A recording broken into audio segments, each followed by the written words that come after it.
Bonjour à tous, je suis ravie de vous retrouver aujourd'hui dans une nouvelle vidéo. Avant toute chose, je vous souhaite la très bonne année 2016 en espérant que tout se passe bien pour vous et que vous ferez de très belles lectures. Je vous retrouve aujourd'hui pour vous présenter une vidéo un petit peu particulière.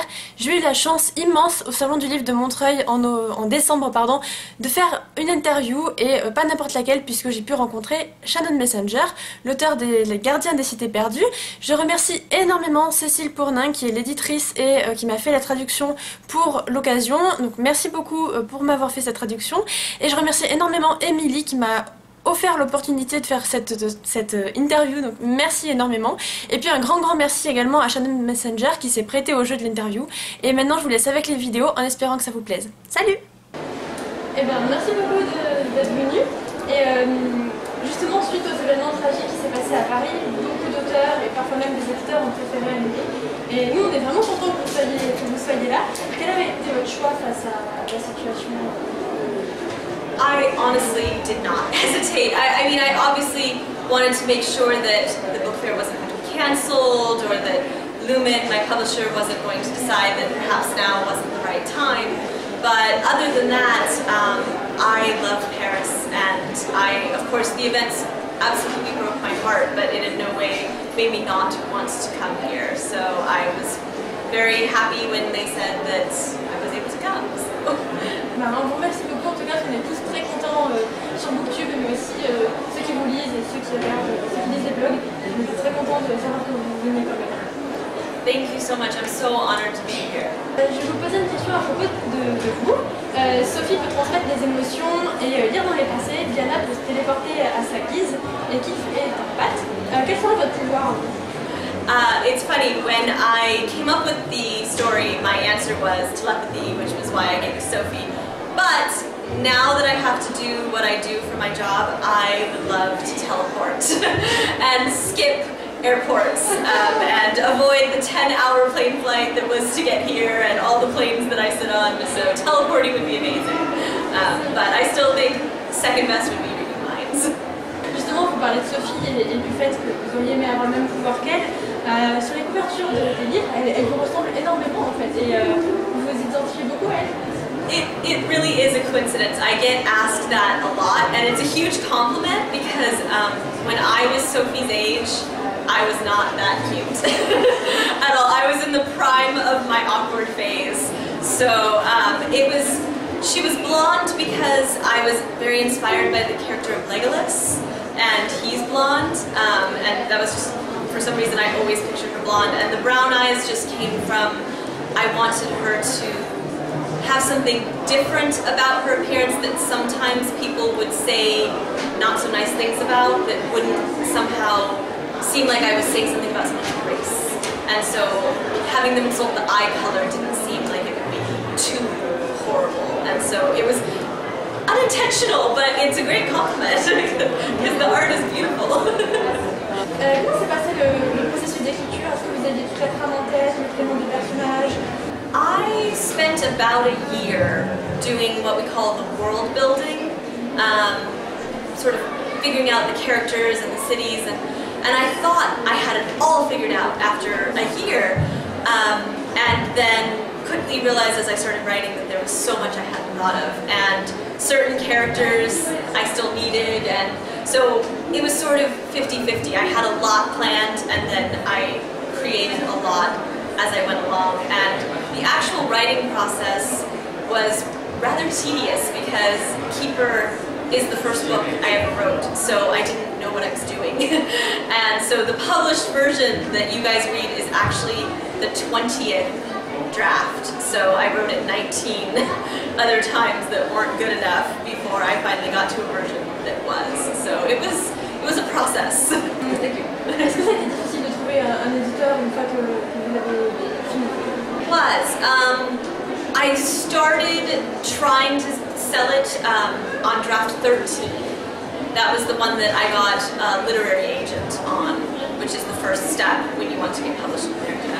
And we tried to sell draft 15 and came very close, but there was something that they didn't like in it.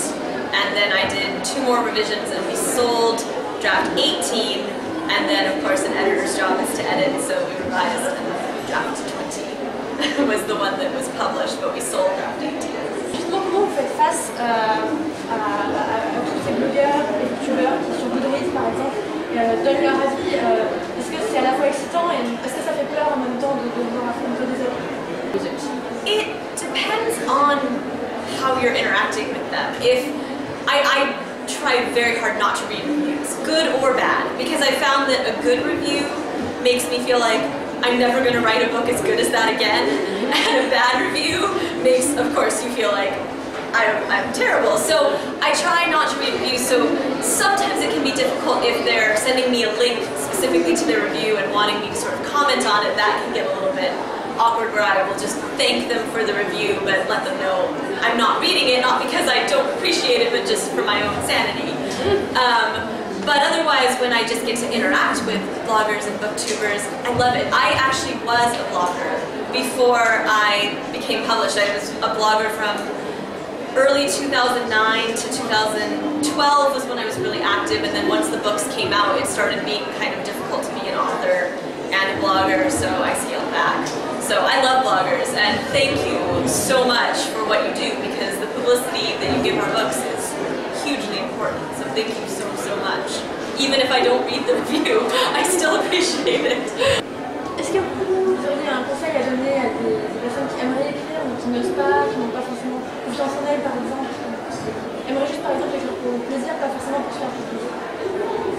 I think that one of the things that people feel is the most daunting about wanting to be a writer is that they think they have to have it perfect from the very first draft, and if they don't, then they must not have the talent. And they forget that writing takes practice. And I mean, I wrote 20 drafts of my first book. Not everybody takes that many. I might be a slow learner, I'm not sure. But, so I feel like that pressure they put on themselves kills the fun of writing. And so, write because you have a story in your head, and that's what you want to write. And don't think about getting it perfect, will it ever be good enough to get published? That's all for way down the road. And in the beginning, just, if you want to write, write. And it's okay if it's not good, because for all of us, in the beginning, it's not good. Donc vous avez publié plusieurs romans et même plusieurs sagas autour de la jeunesse et du young adulte. Est-ce que vous avez des projets pour un public différent pour notre niveau? Yes and no. I have stuff that I play with, but I have a lot of contractual deadlines still for the series because they're not done yet. So those obviously take priority, and anything else is for my free time, which is very limited. So I have half of another book written that I love, but it's a little different from anything else I've done, and so I have absolutely no idea if it's too different. Sometimes they kind of want you to stay doing what you're doing, and then I get asked a lot if I might try to do like a spin-off of one of them, and again, I'm not opposed to it, but it's one of those things where my brain is so focused on what I'm at currently that trying to think of anything else is like... Pour terminer, est-ce que vous auriez un mot peut-être à dire pour vos lecteurs, mais aussi pour ceux qui vous regardent? I just always want to thank everyone who reads my books or talks about my books or thinks about my books.